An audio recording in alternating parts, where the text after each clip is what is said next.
Okay बच्चों, अब बात करते हैं गोल्गी एपरेटस की। अभी गोल्गी एपरेटस देखो, आपको जो दिख रहा है तो इसके भी देखो प्लेट लाइक स्ट्रक्चर्स है and they are very closely associated with each other. तो इसमें जितने भी ये प्लेट्स आपको दिख रहे हैं वो सब बोल सकते हैं एक फैक्ट्री में जो असेंबली लाइंस होता है, एक कंपार्टमेंट में एक ऐसी बॉटल बनेगा, दूसरे में उसको ढक्कन लगाएंगे, तीसरे में उसको शेप देंगे, चौथे में उस पर लेबल लगाएंगे, उसके बाद में उसमें मटेरियल डालेंगे और बाद में उसको पैक करेंगे। ओके, तो गोल्गी एपरेटस का मेन काम होता है कि एंडोप्लाज्मिक रेटिकुलम और सेल के दूसरे पार्ट में जो रॉ मटेरियल तैयार हो रहा है उसको असेंबली करना। ओके, तो it helps in generally processing and assembly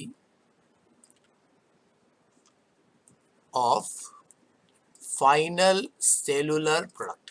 तो सेल को जो फाइनल सब्सटेंस बनाना है, चाहे वो अभी खुद के लिए यूज करे या उसको सेल के बाहर रिलीज करे, ओके, वो तैयार होता है आपका गोल्गी एपरेटस। तो that's why it is the chemical factory, यानी कि एक्चुअल केमिकल फैक्ट्री जो आपका सेल का है वो आपका गोल्गी एपरेटस है। ओके, क्योंकि एंडोप्लाज्मिक रेटिकुलम बोल सकते हैं, एंडोप्लाज्मिक रेटिकुलम जो है it forms raw material and this raw material is converted to final product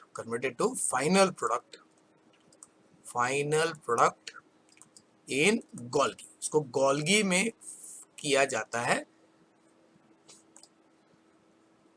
complete.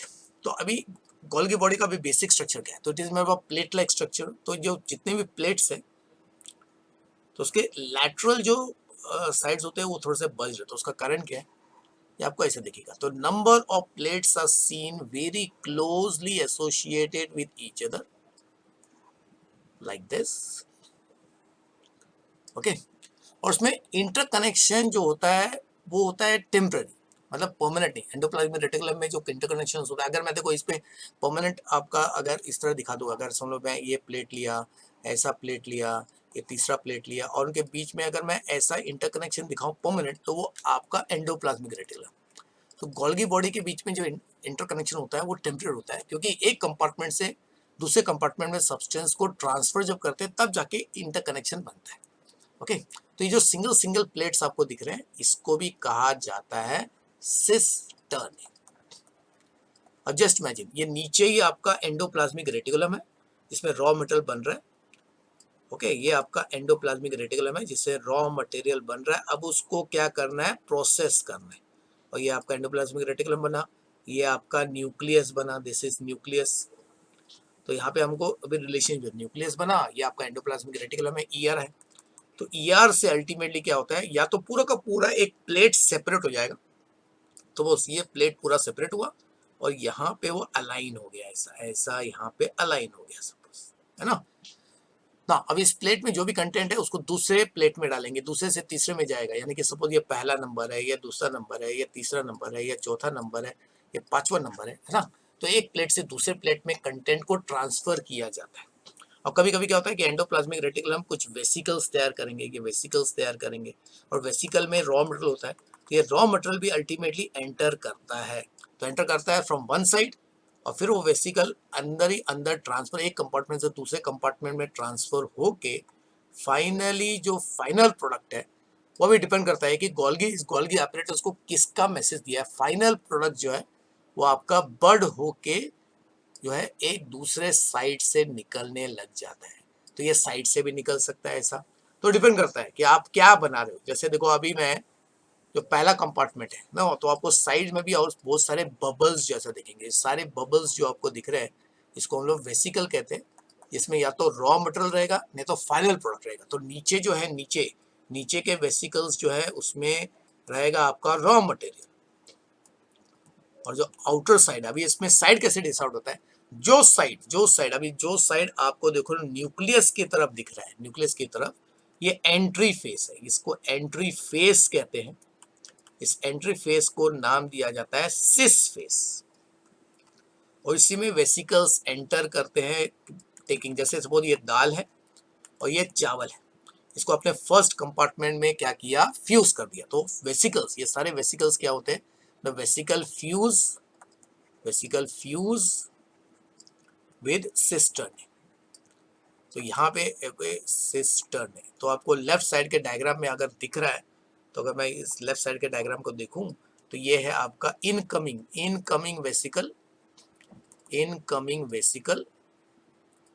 Which is fusing, और ये है आपका you can C release of final, you can see what, आपका सीक्रेटरी वेसिकल यहाँ पे वो बन गया। ओके, इसका मतलब मूवमेंट ऐसा हो रहा, ये इस तरह का मूवमेंट चला होगा। अंडरस्टूड।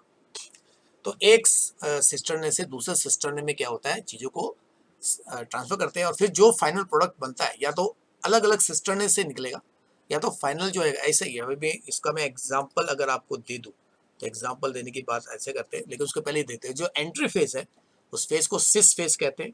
इसका शेप जनरली क्या होता है, कॉन्वेक्स होता है। और जहां से एक्चुअली वेसिकल्स बाहर निकल रहे हैं, जो फाइनल प्रोडक्ट है जिसमें वो हार्मोन हो सकता है, यानी कि सपोज इस वेसिकल में एंजाइम है, इसमें आपका सपोज हार्मोन्स है ना।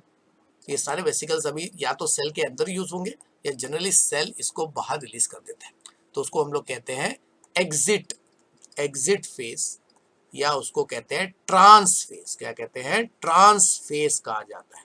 ओके, तो जनरली जो उसका शेप होता है वो होता है कॉनकेव, उसका शेप कॉनकेव रहता है, कॉनकेव शेप का रहता है। तो होता है क्या, देखो मैंने दाल और चावल डाला, ओके, तो इसमें सपोज दाल है मतलब प्रोटीन है, और इसमें एक कैन सी आपका राइस है। उसको फर्स्ट कंपार्टमेंट में था, दोनों को मिला दिया तो उससे आपका एक कैन सी दाल चावल का मिक्सचर बन गया। फिर उसमें मैं दूसरे वेजिकल को डालूंगा जिसमें नमक है, मसाला है, तो फिर उसका खिचड़ी बन जाएगा। तो अगर मुझे खिचड़ी चाहिए तो यहाँ से खिचड़ी निकल जाएगा, तो यहाँ से आपका खिचड़ी निकल गया क्योंकि मुझे खिचड़ी चाहिए थी, तो खिचड़ी निकल रही है सेकंड कंपार्टमेंट से। फिर कैसे बोला कि नहीं नहीं नहीं, अब दाल चावल खिचड़ी नहीं चाहिए और पुलाव बनाओ, तो मैं उसी कैसी सपोज उसमें फिर उसमें से दाल निकाल के जगह पे वेजिटेबल डाल दूँ, तो यहाँ पे मुझे वेजिटेबल्स डालना पड़ेगा और फिर नेचुरली पुलाव निकलेगा। तो यहाँ से सपोज पुलाव निकल रहा है, उसके बाद में मुझे यहाँ पे एक ऐसी बिरयानी चाहिए, तो यहाँ से बिरयानी निकल रही है। ओके, ये अगर आप देखो किसी चाइनीज कॉर्नर में जाते हो तो बेसिक इंग्रेडिएंट उसके पास सब सेम होता है, तो डिपेंडिंग अपॉन वो कौन से इंग्रेडिएंट को मिक्स करके कितने कैसे कौन सा मसाला डालता है, कितने टाइम तक उसको कुक करता है, किस प्रोसेस में कुक करता है, उसके हिसाब से फाइनल प्रोडक्ट बनता है। या चाय वाले के पास आप कौन सा चाय पीना चाहते हो, मसाला चाय, वैकेंसी आपका केसर की चाय पीना चाहते हो, प्लेन चाय पीना चाहते हो, करेक्ट नो, या प्योर चाय पीना चाहते हो, उसके हिसाब से बेसिक इंग्रेडिएंट शुरुआत में जो कॉमन होते हैं वो एक साथ जाते हैं, बाद में अलग अलग स्टेप में अलग अलग वैकेंसी रॉ मटेरियल डाल के उसका फाइनल प्रोडक्ट बनाया जाता है। तो एक ही गोल्गी एपरेटस से अल्टीमेटली, हाँ कुछ केस में क्या होता है कि गोल्गी बॉडी उसका काम फिक्स होता है कि वो एक ही टाइप का खाली हार्मोन्स बनाने वाला ही गोल्गी बॉडी होगा, कुछ एंजाइम्स बनाने वाले गोल्गी बॉडी होता है, क्योंकि सेल को खुद के लिए बहुत सारे एंजाइम्स चाहिए होते हैं और दूसरे ऑर्गन को कंट्रोल करने के लिए उसको हार्मोन्स तैयार करना पड़ते हैं। तो अलग अलग सेल्स जो अलग अलग टाइप के सीक्रेशन प्रोड्यूस करते हैं, जैसे म्यूकस, अगर आप म्यूकस सेल बोलेंगे, एनिमल में सबसे कॉमन ग्लैंड है म्यूकस ग्लैंड, तो म्यूकस ग्लैंड में जो गोल्गी बॉडी है वो म्यूकस को ही प्रोड्यूस कर रहा होगा। ओके, तो अल्टीमेट इससे फायदा क्या होता है कि सेल को जो फाइनल प्रोडक्ट मिलते हैं, ओके, क्योंकि फाइनल प्रोडक्ट हो सकता है वो मॉडिफाइड प्रोटीन होगा या हो सकता है वो लिपिड, जैसे लिपिड और प्रोटीन जो है उसका कॉम्बिनेशन आपको बनाना है। जैसे अब देखो सेल मेम्ब्रेन बनाने के लिए हमको क्या चाहिए, हमको फॉस्फोलिपिड तैयार करना पड़ता है, तो ये फॉस्फोलिपिड भी किसमें तैयार होगा, उस फॉस्फोलिपिड भी जो अल्टीमेटली तैयार होता है आपका गोल्गी बॉडी में, और उसको रिलीज करके अल्टीमेटली सेल मेम्ब्रेन की तरफ ट्रांसपोर्ट कर देते हैं जहाँ पे उसको ऐड किया जाता है। तो अल्टीमेटली जो है सेल का जो फाइनल प्रोडक्ट है, एक सेल जो फाइनल प्रोडक्ट बनाता है, चाहे वो स्ट्रक्चरल मॉलिक्यूल है या फंक्शनल मॉलिक्यूल है, वो गोल्गी बॉडीज में ही तैयार होता है। चलिए, तो Golgi apparatus, so they are densely stained reticular structure, reticular ये भी नेटवर्क जैसा है। Okay, reticular structure because they are also network like structure जो न्यूक्लियस के पास ही दिखता है। ओके, एसोसिएटेड विद, ये भी एसोसिएटेड विद होता है एंडोप्लाज्मिक रेटिकुलम। देन सो दे इसको सबसे पहले नाम क्यों दिया इसको गोल्गी, क्योंकि सबसे पहले इसको कैमिलो गोल्गी नाम के पर्सन ने सबसे पहले डिस्कवर किया था। Okay, and then they consist of flat disc shape sacs जिसको सिस्टर्ने कहते हैं। ओके, तो फ्लैट डिस्क लाइक सैक्स को ही हम लोग बोलते हैं लैमेले, इसको लैमेले कहते हैं। तो number of plates are actually what held with each other, उनका साइज है 0.5 से 1 micrometer, micrometer, okay, very you can see what आपका स्मॉल डायमीटर का रहता है, okay. So they are stacked parallelly, यानी कि अगर ऐसा बोल सकता है, अगर 3 डायमेंशन में देखेंगे तो ये एक प्लेट है, तो इसी के ऊपर दूसरा प्लेट होगा, फिर तीसरा प्लेट होगा, फिर चौथा प्लेट होगा, है ना, यानी कि चपाती को एक दूसरे के ऊपर रख दो और बीच में खड़ा कर दो तो कैसा दिखेगा, फिर ऐसा दिखने वाला है साइड व्यू पे, है ना, लाइक दिस, ओके। फिर तो cisternae are concentrically arranged with convex face, जो फॉर्मिंग फेस कहा जाता है, एंड आपका वर्ड कॉन्केव फेस, जिसको मैच्योरिंग फेस कहते हैं। तो फॉर्मिंग फेस में क्या होता है, vesicles, vesicles they enter, okay, और आपका मैच्योर फेस में होता है आपका final, you can see what, secretory vesicles, final secretory vesicles जो है दे आर रिलीज्ड, ओके। तो जनरली जो सीक्रेटरी वेसिकल्स है वो दो टाइप के होते हैं, या तो वो एंजाइमेटिक वेसिकल्स बनेगा, एंजाइम वाला, या तो उसमें हार्मोन वाले वेसिकल्स तैयार होते हैं, हार्मोनल वेसिकल्स तैयार होते हैं, ओके। इसका मतलब नहीं कि पहले एंजाइम ही होगा, एंजाइम के अलावा दूसरे भी संशोधन, लेकिन मेन इंग्रेडिएंट अगर एंजाइम है तो उसको एंजाइमेटिक, और मेन इंग्रेडिएंट अगर हार्मोन है तो hormonal you can see vesicle कहा जाता है। तो cis and trans face are totally different but they are interconnected. तो इंटरकनेक्ट क्यों है, क्योंकि आपका देखो ये सपोज आपका ट्रांस फेस, ये आपका ट्रांस फेस है, सपोज ये आपका सिस फेस है, तो ये सारे वेसिकल्स जो है देखो नीचे से एंटर करते हैं, तो अलग अलग एक ऐसी आपके जो लेमेला है इस सिस्टम में उससे भी एंट्री होती है, और जो फाइनल प्रोडक्ट है वो ट्रांस फेस से क्या होता है, निकल जाता है। तो ultimately they are interconnected with the help of what, cisternae, they are interconnected with the help of what, cisternae, okay. So तो what is the function of Golgi body, तो it secretes material to intracellular targets, या तो cell के अंदर ही वो use होंगे, या they are release outside the cell, यानी कि आउटसाइड सेल हो गया extracellular, you can see what, space में उसको रिलीज कर दिया जाता है। तो जितने भी डाइजेस्टिव वैकेंसी व्हाट एंजाइम्स वगैरह होते हैं उन सबको सेल के बाहर रिलीज करना पड़ता है। सो द मटेरियल, जिन मटेरियल को पैक करना पड़ता है, ओके, जो ईआर से फ्यूज होते हैं, ओके, तो वो ईआर से नेचुरली रिलीज होके वो सिस फेज में जाते हैं, और सिस फेज से मूव करते हुए वो ट्रांस फेज में जाते हैं। फिर से वही कि आपका देखो ये आपका गोल्गी बॉडी है, गोल्गी बॉडी, ये आपका गोल्गी बॉडी, ठीक है। आपका एंडोप्लाज्मिक रेटिकुलम है, ये एंडोप्लाज्मिक रेटिकुलम है, उसमें से एक रॉ मटेरियल निकला, एक वेसिकल निकला, ये वेसिकल मूव करके आपके सिस फेज में एंटर करेगा, और वहां से फिर हर कंपार्टमेंट जाने के बाद प्रोसेसिंग होगी, और फिर वो फाइनल एक ऐसे ट्रांस फेज से निकल जाएगा।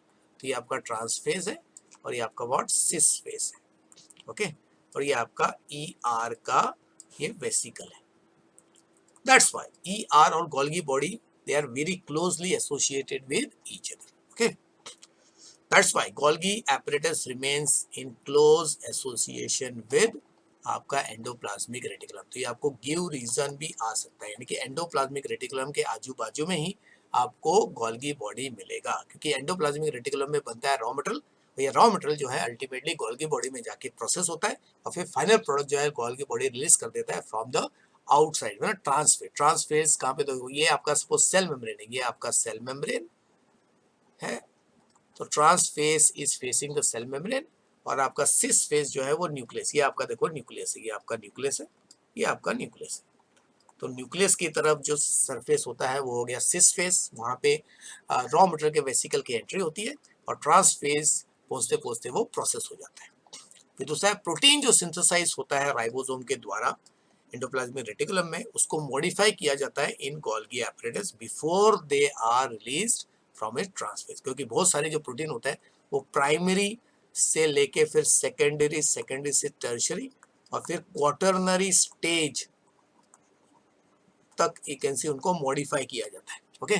तो क्वार्टरनरी स्टेज में नेचुरली प्रोटीन के साथ, तो प्रोटीन के साथ नॉन प्रोटीन मॉलिक्यूल को भी जोड़ा जाना पड़ता है, जैसे हीमोग्लोबिन बनाना है, नॉन प्रोटीन पार्ट, ओके। तो उसमें देखो आपका ग्लोबिन पार्ट है और हीम पार्ट है, तो हीम को ग्लोबिन के साथ अरेंज करना है, तो ये क्वार्टरनरी स्टेज वाला प्रोटीन है, ओके। तो ये जो हम लोग अभी बता रहे हैं प्रोटीन का प्राइमरी, सेकेंडरी, टर्शियरी, क्वार्टरनरी, ये हम लोग बायोमोलिकुल्स चैप्टर में डिटेल में पढ़ने वाले हैं। मैंने अभी बताया, तो सबसे पहले जो प्रोटीन मॉलिक्यूल बनता है it is simply A chain of amino acid जिसे कहा जाता है प्राइमरी स्ट्रक्चर। उसके बाद में जब उस प्राइमरी प्रोटीन को मॉडिफाई किया जाता है, ओके, सो उसको फोल्ड किया जाता है, तब सेकेंडरी स्ट्रक्चर बनता है।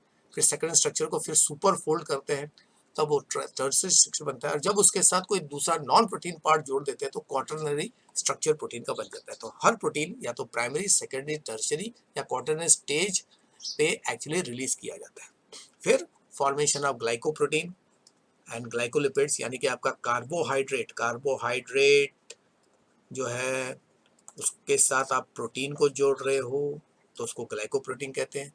उसी कार्बोहाइड्रेट के साथ अगर आपने लिपिड को जोड़ा तो आपका एक ऐसी ग्लाइकोलिपिड हो गया। उसी तरह जो मैंने पहले बताया लिपोप्रोटीन बनाना है, लिपिड और प्रोटीन का एक ऐसी कॉम्बिनेशन, देन प्रोटियोग्लाइकेन। तो बहुत सारे एक ऐसी जो आपके कॉन्जुगेट मॉलिक्यूल्स होते हैं, कंबाइंड कंपाउंड मॉलिक्यूल्स होते हैं जिसमें दो अलग अलग मॉलिक्यूल्स को एक साथ जोड़ा जाता है, तो सब आपका गोल्गी एपरेटस में ही होता है। तो दैट्स व्हाई ओवरऑल तो गोल्गी बॉडी का मेन काम है फाइनल प्रोडक्ट बनाना, मतलब this is secretory you can see what function. उसका मेन फंक्शन है सेल के अंदर अलग अलग टाइप के फाइनल प्रोडक्ट्स को बनाना। और उसमें एक इम्पोर्टेंट जो एनिमल पॉइंट ऑफ व्यू सबसे इम्पोर्टेंट एक ऐसी बैग है वो है लाइसोसोम। ओके, क्योंकि लाइसोसोम जो है उसमें होता है डाइजेस्टिव एंजाइम्स, इसको भी आपका गोल्गी एपरेटस ही तैयार